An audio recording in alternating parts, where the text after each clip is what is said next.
बड़ी कड़वी लगती होगी, लेकिन कड़वी कुनैन ज्यादा फायदा करती है। यदि कुछ मेरा कड़वा आपको लगे तो 22 तारीख को क्षमा मांग लूंगा, लेकिन गुरुदेव वशिष्ठ का जो संदेश है उसमें तो मैं कटौती करूंगा नहीं। पूरी दुनिया भर में दादा दादी मेरे इस प्रवचन को सुन रहे होंगे।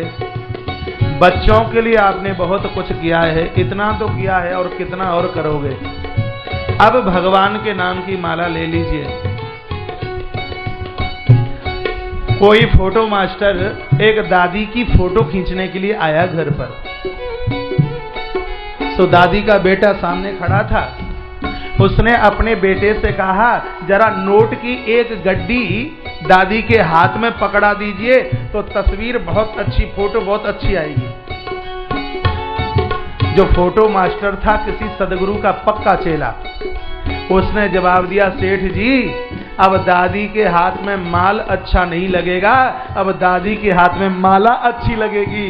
दादी की फोटो अच्छी खिंचवानी है तो नोट की गड्डी नहीं, माल नहीं, दादी के हाथ में माला ला करके पकड़ा दीजिए।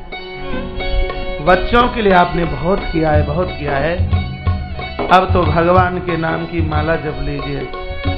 राम कहो आराम मिलेगा। मेरा ये वाक्य सुन लें, राम कहो आराम मिलेगा।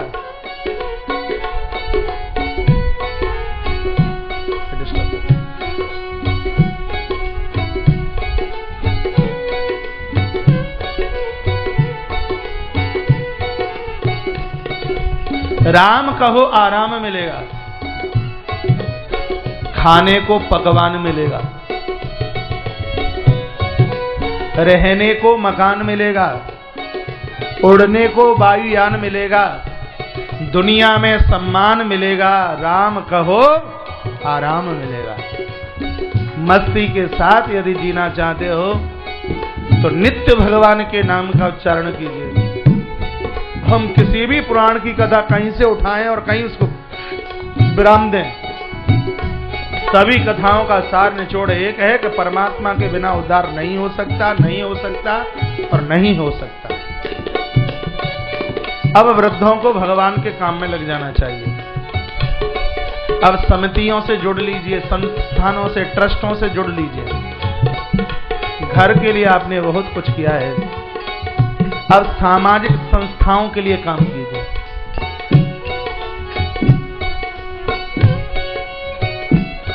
ये समय आपका लिखा जाएगा। हमारे संस्थान आचार्य कौशिक फाउंडेशन और श्री विश्व जागरण मानव सेवा संघ चैरिटेबल ट्रस्ट में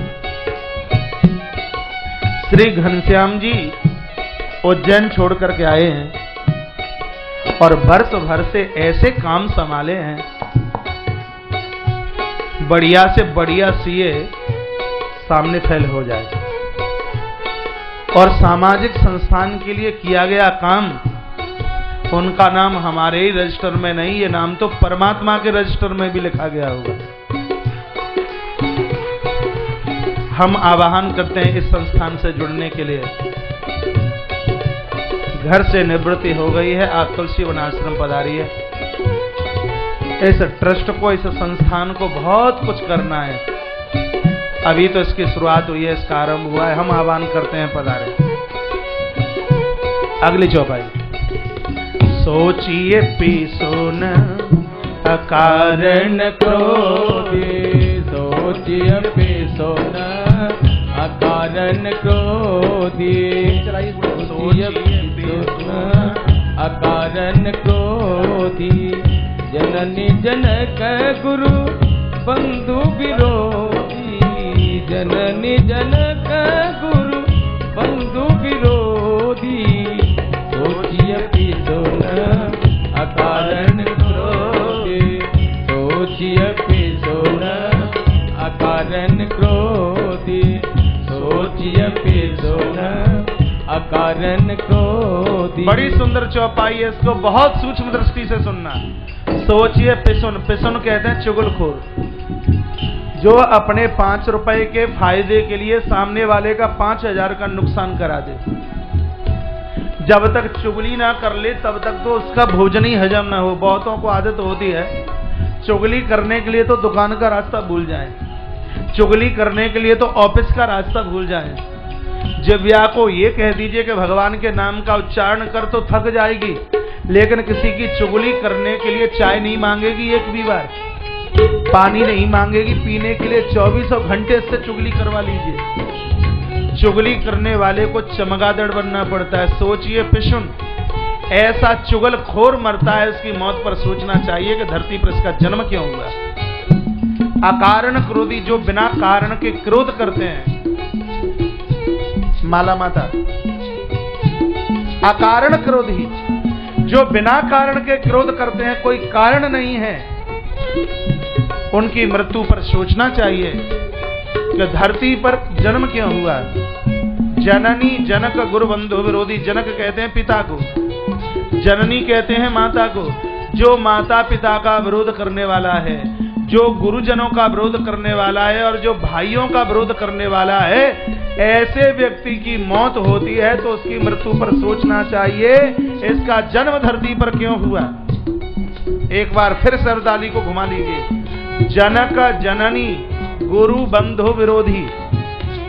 जनक मीन्स पिता, जननी मीन्स माता, गुरु और भाई, ये चार हैं। जो माता पिता का विरोधी है, जो गुरुजनों का विरोधी है, जो भाई बंधुओं का विरोधी है, ऐसे इन लोगों की मौत पर सोचना चाहिए कि धरती पर इनका जन्म क्यों हुआ, पृथ्वी पर इनका जन्म नहीं होना चाहिए। सब विधि सोचिए पर अपकारी, सब विधि सोचिए पर अपकारी। निज तनु पोषक निरसक भारी, निज तनु पोषक निरसक भारी। विधि सोचिए पर अपकारी, सब विधि सोचिए पर उपकार। जो कभी दूसरों के साथ उपकार नहीं करते और धरती पर सिर्फ अपना पेट भरने के लिए आए हैं, जिन्होंने कभी किसी को रोटी का एक टुकड़ा न खिलाया, कभी अपने हाथों से एक रुपया दान दक्षिणा में न दिया, कभी इन हाथों से अगरबत्ती धूप बत्ती नहीं जलाई, कभी इन हाथों से चंदन नहीं घिसा, कभी इन हाथों से किसी के चरण नहीं छुए, किसी का आशीर्वाद नहीं लिया। गुरुदेव वशिष्ठ कहते हैं, भारत ऐसे व्यक्ति की मौत पर सोचना चाहिए कि धरती पर इसका जन्म क्यों हुआ, पृथ्वी पर ऐसे व्यक्ति का जन्म नहीं होना चाहिए था। लेकिन तुम अपने पिता के लिए सोच रहे हो। अचम्मा लगता है तुम अपने पिता के लिए रो रहे हो, तो विचार कीजिए कि सोचनीय नहीं कौशल सोचनीय नहीं कौशल भुवन चारी सत प्रगट प्रभाव, भुवन चारी दस प्रगट प्रभाव। भाई सोचनीय नहीं कौशल भुवन चारी दस प्रगट प्रभाव।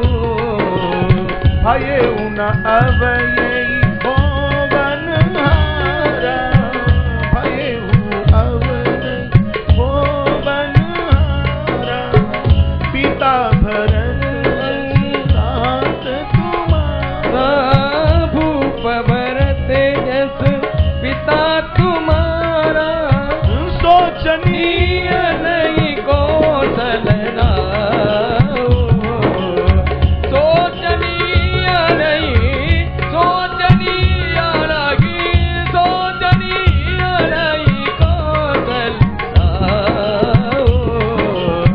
भुवन चारी दस प्रगट प्रभाव, भुवन चारी दस प्रगट प्रभाव। सोचनीय नहीं कौशल राहु। कौशल नरेश महाराज दशरथ इनकी मृत्यु सोचने के लायक नहीं है। गुरुदेव वशिष्ठ कहते हैं, भारत महाराज दशरथ से पहले ना तो ऐसा कोई पिता हुआ, भूप भरत जैसा पिता तुम्हारा। अब महाराज दशरथ के बाद भी धरती पर दशरथ जैसा पिता होने वाला नहीं है। और तुम्हारी आंख में आंसू है और तुम रो रहे हो। भरत, रोना नहीं है। वश अब हमारा यही कहना है कि नहा धो करके तैयार हो जाइए। अयोध्या के लोग तुम्हें अवध की गद्दी पर देखना चाहते हैं। गद्दी की बात कही तो भरत को इतना दुख हुआ कि कटे घाव के ऊपर किसी ने नमक छिड़क दिया।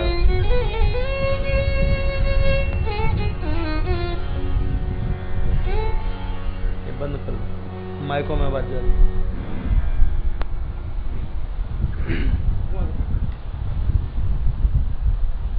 श्री भरतलाल बोले हैं, कहा गुरुजी आपके सामने कुछ बोलने के लिए मेरा अधिकार नहीं है, लेकिन आज मैं विवश हूं। विवश व्यक्ति क्या नहीं कर सकता। अवध चौपट हो गया, अवध का पालनहार चला गया, सीताराम सरकार बन बन के हो गए, माताओं की मांग का सिंदूर उड़ गया और आप मुझे अयोध्या की गद्दी का राजा घोषित करना चाहते हो। मुझे आश्चर्य सा लगता है। ये इतनी घटनाएं अयोध्या में एक साथ घटी हैं गुरुजी, इसमें प्रथम हाथ आपका है। आप चाहते तो पिता की मृत्यु नहीं होती, आप चाहते तो माताओं की मांग का सिंदूर नहीं उड़ता, आप चाहते होते तो सीताराम सरकार बन के लिए नहीं जाते। ये जितना भी कुछ हुआ ये सब आपकी वजह से हो गया। ध्यान से सुने आप। गुरुदेव वशिष्ठ अवाक से रह गए, कुछ बोल ना सके। भरत की शकल पड़ रहे हैं। कहा मेरी वजह से सब कुछ कैसे हुआ? भरत ने कहा गुरुदेव मैं आपसे पूछना चाहता हूं, वो 2 वरदान कौन से थे जो मेरी माता कैकेयी ने मेरे पिता से मांगे? कहा ये तो सबको पता है। कहा मैं सबसे नहीं, मैं आपसे पूछना चाहता हूं। गुरुदेव वशिष्ठ ने कहा कि पहले वरदान में तुम्हारे लिए गद्दी और दूसरे वरदान में राम के लिए 14 वर्ष का वनवास। श्री भरतलाल जी ने कहा गुरुदेव इसलिए तो इस अवध को अनाथ करने में आपका हाथ है। आपको ये नहीं पता कि जब राजा अचेतन हो, राजा को होश न हो तो गद्दी का मालिक गुरु होता है और वो जो आदेश करता है वो आदेश पालने के लायक होता है। मैं आपसे गुरुदेव पूछना चाहता हूं, मेरी माता ने जो 2 वरदान मांगे क्या आपने क्रमबद्ध उन वरदानों को पूरा किया? मेरी मां ने यह वरदान नहीं मांगा कि राम के लिए वनवास और भरत के लिए गद्दी। मेरी माता ने 2 वरदान इस क्रम से मांगे कि भरत के लिए गद्दी और राम के लिए वनवास। पहला वरदान पूरा नहीं हुआ और आप दूसरा वरदान पूरा करने के लिए बैठ गए। सही में नियम तो यह था कि पहले आप ननिहाल किसी को भेजते और कैकेयी देश से पहले आप मुझे बुलाते, अयोध्या की गद्दी पर मेरा राज टीका करते और जब मैं अयोध्या की गद्दी का राजा बन जाता फिर मैं देख लेता कि अयोध्या का ऐसा कौन सा नर नारी है जो मेरे राम को वन जाकर के भिजवा दे। लेकिन गुरुदेव आपने ऐसा नहीं किया, क्रमबद्ध आपने मेरी मां के वरदान को पूरा नहीं किया। गुरुजी इसलिए आज मेरा अवध अनाथ हो। गुरुजी की वाणी को लगाम लग गई। गुरुदेव कुछ नहीं बोल पाएगा। मोहि उपदेश दीन गुरु नी का प्रजा सचिव सम्मत सब ही का। इस प्रजा के सम्मत से और गुरुजी मुझे वो उपदेश दे रहे हैं। और गुरुदेव मैं आपसे पूछना चाहता हूं, अभी मैं गद्दी का मालिक नहीं बना और उससे पहले ये इतनी अनहोनी घट गई। अभी मैं गद्दी पर बैठा नहीं हूं, उससे पहले मेरी माताओं की मांग का सिंदूर उड़ गया। मैं अभी गद्दी पर नहीं बैठा, उससे पहले मेरा अवध अनाथ हो गया। मैं अभी गद्दी पर नहीं बैठा, उससे पहले मेरे प्रभु राम बन बन के हो गए। जब गद्दी पर नहीं बैठा तब ये हुआ। अभी तो मेरी गद्दी पर बैठने के लिए प्रस्ताव पास हुआ और गुरुदेव जिस समय मैं गद्दी पर बैठ जाऊंगा तो ध्यान रखना, रसा रसातल जई है तब ही ये धरती फट करके रसातल की तरफ चली जाएगी। गुरुदेव आप बताइए, किसी बेटी की सगाई कहीं कर दी जाए और अभी दुल्हा आया नहीं है देहली तक, उससे पहले उसकी सासू की मौत हो गई हो, देवर एक्सीडेंट में खत्म हो गया हो, दूसरे दुश्मनों ने राज्य का अपहरण कर लिया हो, अभी वो बेटी ने कदम ससुराल की देहली पर रखा नहीं, उससे पहले सब अनहोनी हो गई हो, और फिर वो बेटी घर में प्रवेश करे, तो आप बताइए और आगे क्या क्या होने की आशंका है। अभी तो मैंने अयोध्या की राजगद्दी की देहली को भी नहीं छुआ, उससे पहले इतनी अनहोनी हो गई। और गुरुदेव सच कहता हूं, यदि भूल करके भी आपने मुझे अयोध्या की गद्दी पर बिठा दिया तो ये धरती चिर करके फट करके अपने रसातल की तरफ चली जाएगी।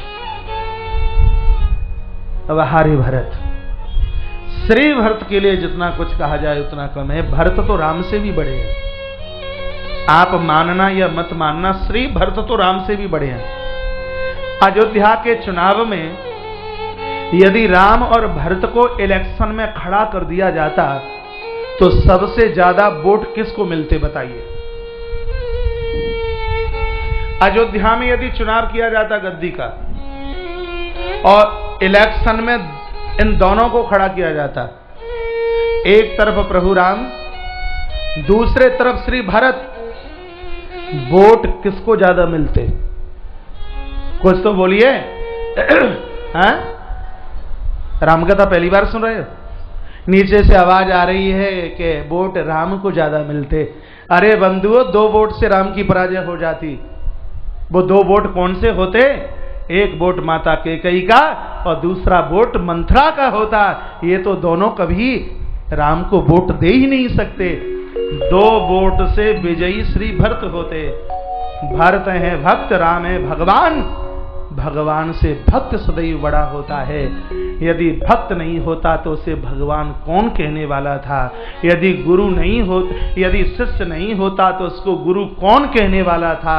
यदि पुत्र नहीं होता तो उसको पिता कहने वाला कौन था? महाराज कौन था? श्री भरत की वजह होती। श्री भरत कहते हैं, गुरु जी आप गद्दी पर मुझे बिठाकर शायद आप 2 काम चाहते होंगे, या तो अयोध्या का भला या मेरी शांति। लेकिन मुझे लगता है कि गद्दी पर बिठा करके दोनों में से एक भी काम होने वाला नहीं है। अयोध्या का तो भला होगा नहीं, शांति मुझे भी नहीं मिलेगी। आप तो ऐसा उपचार बता रहे हैं कि किसी व्यक्ति को गांठों का दर्द हो, गठिया बाह का दर्द, एक गांठ में दर्द हो रहा हो और ऊपर से बिच्छू ने डंक मार दिया हो, और आप जैसा कोई वैद्य आए और कहे कि एक पौआ भर इसको शराब पिला दो ठीक हो जाएगा। मेरे पिता की मृत्यु हुई है, 2 आए ग्रह ग्रहित अपने बाद बस तेई पुण्य बिच्छी मार। मेरे पिता की मौत हुई है, ये मेरी गांठों का दर्द है जो जाता नहीं। प्रभु राम का वनवास हुआ, ये गांठों के दर्द में बिच्छू ने डंक मार दिया। और आप जैसा वैद्य राज मद की मदरा मुझे पिला करके अयोध्या का भला चाहता है, तो गुरुदेव ये संभव नहीं है। आपके चरणों में ये मेरी प्रार्थना है, यदि आप अवध का भला और मेरा कल्याण चाहते हो तो अवध का भला और मेरा कल्याण इसमें होगा कि आपन दारुण दीनता कहूं सबही सिरुनाई, और देखे बिनु रघुनाथ पद जिय की जरिए न जाए। जब तक सीताराम सरकार के चरणों का मैं दर्शन नहीं कर लूंगा तब तक मेरे हृदय का ताप प्रताप और संताप समाप्त नहीं हो सकता। यद्यपि मैं अनबल अपराधी भईमोहि कारण सकल उपाधि, भले ही मैं अपराधी हूं, भले ही उल्टा कैकेयी के उदर से मेरा जन्म हुआ है। मैं जानता हूं एक पापनी के उदर से मेरा जन्म हुआ, मैं जानता हूं एक उल्टा के हृदय से मेरा जन्म हुआ, लेकिन तदपि शरण सन्मुख मोहि देखी, छवि सम करी कृपा अभिषेकी। जिस समय मैं परमात्मा प्रभु राम रघुनाथ की आंखों के सामने पहुंचूंगा, भगवान मेरे अपराधों को भूलकर चरणों में गिरे हुए इस भरत को कंठ से लगा लेंगे। और मेरे मन की तो इच्छा ये है गुरुदेव, कल मैं प्रातः श्री चित्रकूट जाऊंगा और प्रभु राम को मनाकर अयोध्या लेकर के आऊंगा। प्रभु राम को गद्दी पर बिठाकर प्रभु राम के चरणों में मस्तक झुकाकर प्रभु राम की आरती उतारूंगा। आप सब लोगों का क्या जवाब है? जब इतना कहा तो लाखों लाखों हाथ एक साथ ऊपर उठ गए और सब जगह से आवाज आने लगी, श्री भरतलाल की जय हो, श्री भरतलाल की जय हो, श्री भरतलाल की जय हो। और जो श्री भरतलाल का विरोध कर रहे थे और वो ही अपनी अपनी भुजा उठाकर क्या कहते हैं, 160 कोटि पुरुष समेता, जिसने किंचन मात्र भी ये कह दिया कि राम वनवास में भरत का हाथ है, ऐसे लोगों को करोड़ों वर्षों तक नरक की यातना का भुगतान करना पड़ेगा। लोग श्री भरतलाल के चरणों में गिर पड़े, भैया भरत, बेटा भरत, हमें भी श्री चित्रकूट लेकर के चलिए, हमें भी श्री चित्रकूट लेकर के चलिए। भरत साधु हैं, संत क्या करता है, जिसको ईश्वर ने छोड़ दिया हो, ऐसे उन गिरे हुए लोगों को महाराज महापुरुष परमात्मा के चरणों से मिलाने का कार्य करते हैं। अब गिरे हुए लोग तो मैंने इसलिए कह दिया है, जब माता कौशल्या ने अभागा कह दिया तो मुझे क्या दोष लगता है? फिर माँ कौशल्या पहले ही बोल गई है, बड़ भागी बन अबद अभागी, माँ ने पहले ही बोल दिया। सब लोगों को साथ में महाराज सब तैयारी करने लगे। माता कौशल्या सुमित्रा भी तैयार हुई। कैकेयी बैठी बैठी रो रही है, सेंगर जी, कैकेयी बैठी बैठी रो रही है।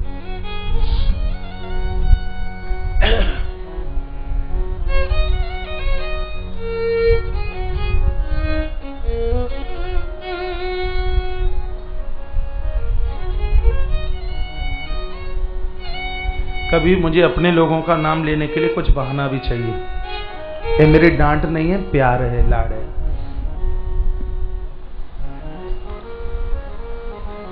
कैकेयी ने सोचा मैंने इतने फांसे डाले,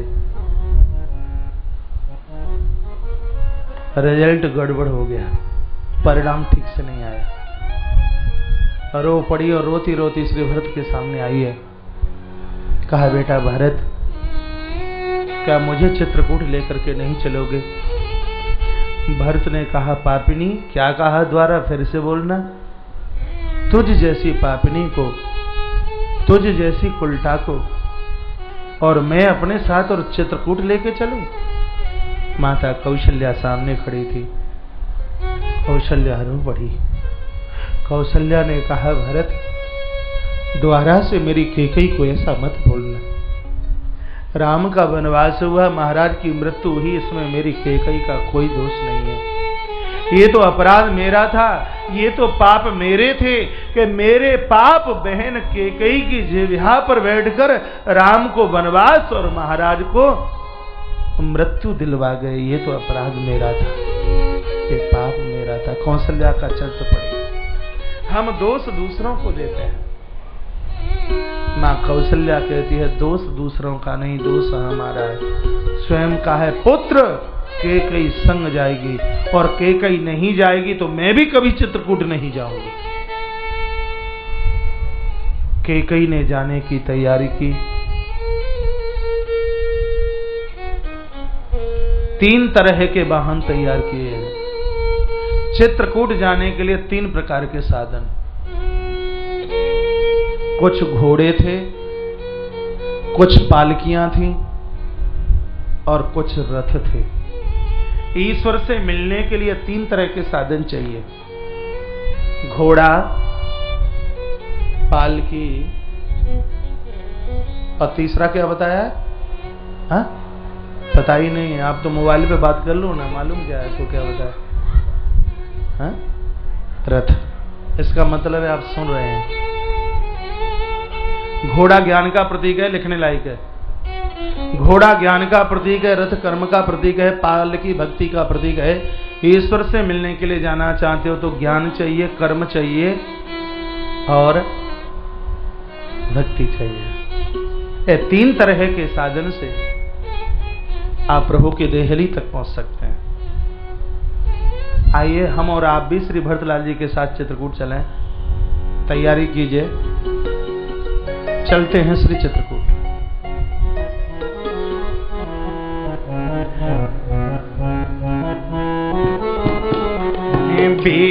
प्रबंध चढ़वा नाना, प्रबंध चढ़वा नाना, चले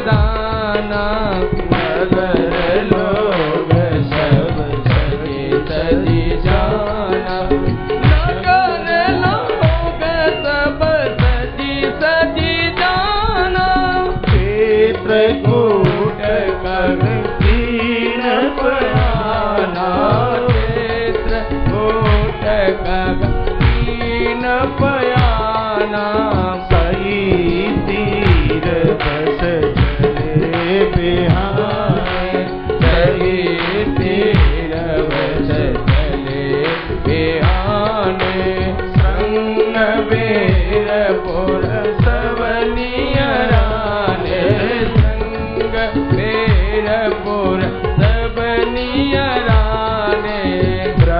प्रवृंद चढ़ी वाहन नाना प्रबंध चढ़ भागन नाना सब अपने अपने वाहनों पर चढ़कर श्री चित्रकूट के लिए चले हैं। भरतलाल अपने रथ से नीचे उतर के आ गए। सोचा कि जहां भगवान पैदल पैदल वन में भटक रहे हैं और मैं रथ में बैठ के जाऊंगा। अब राजकुमार नीचे चले तो जितने लोग थे वो सब अपने अपने वाहन छोड़ करके नीचे चलने लगे। माता कौशल्या को लगा कि बात क्या है, सोच समझ गई मां के भरत पैदल चल रहा है। अपने अनुचर से कहा, काहर से कहा कि शीघ्र ही मुझे श्री भरत के पास पहुंचा दिया जाए। मैया आई और भरत को माता ने कहा, बेटा पैदल क्या, तू तो सिर के भर चित्रकूट तक जा सकता है, तेरे लिए बड़ी बात नहीं है। इन लोगों ने कितने लंबे समय से भोजन पानी त्याजित कर दिया, इनकी मृत्यु हो जाएगी। पुत्र यदि इनका भला चाहता है तो अपना वाहन स्वीकार कर।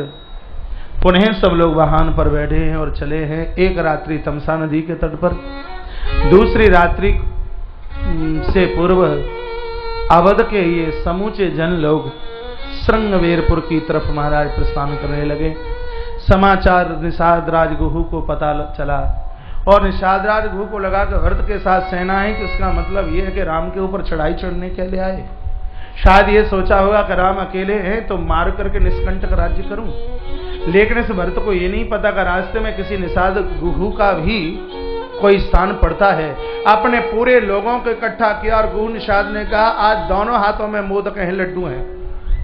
मर गए तो भगवान के धाम चले जाएंगे और यदि जिंदे रहे तो ईश्वर के लिए जो करना है वो सक्षमता के लिए हासिल हो जाएगा।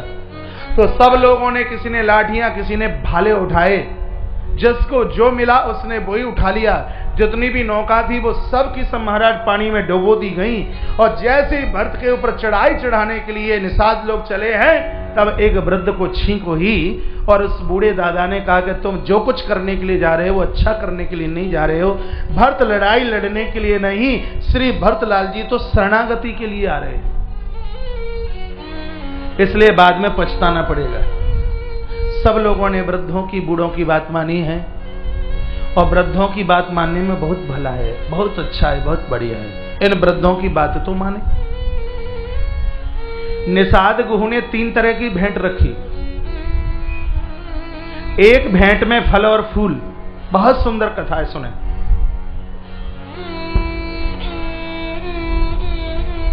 एक टोकरे में जिंदे पंछी और एक टोकरी में मरी हुई मछली।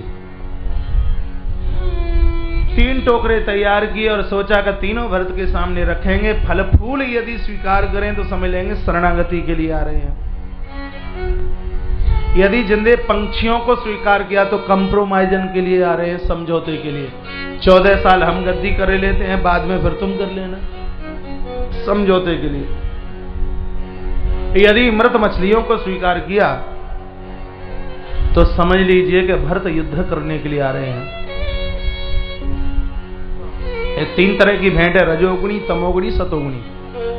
सतोगुणी भेंट स्वीकार करेंगे तो शरणागति, तमोगुणी भेंट स्वीकार करेंगे तो युद्ध, और रजोगुणी यदि भेंट स्वीकार करेंगे तो समझौता, कंप्रोमाइजन। अब तीनों भेंट रख दी गई हैं। लेकिन श्री भरतलाल जी महाराज तो तीनों गुणों से ही परे हैं। इन्होंने तीनों में से एक की तरफ नहीं देखा, ये वस्तु की तरफ नहीं, श्री भरतलाल जी तो भगवान की तरफ देखते हैं। गुरुदेव वशिष्ठ ने कहा, भारत भारत ये राम सखा है, राम जी का मित्र है। और ये वही निषाद वो है जो प्रभु को छोड़ने के लिए चित्रकूट तक गया, ऐसा मुझे सुमंत ने बताया। और जैसे कहा कि राम सखा है तो रथ छोड़ करके श्री भरतलाल भागे हैं और गुह चरणों में गिर रहा था, सो उठा करके भरत ने अपने कंठ से लगा लिया।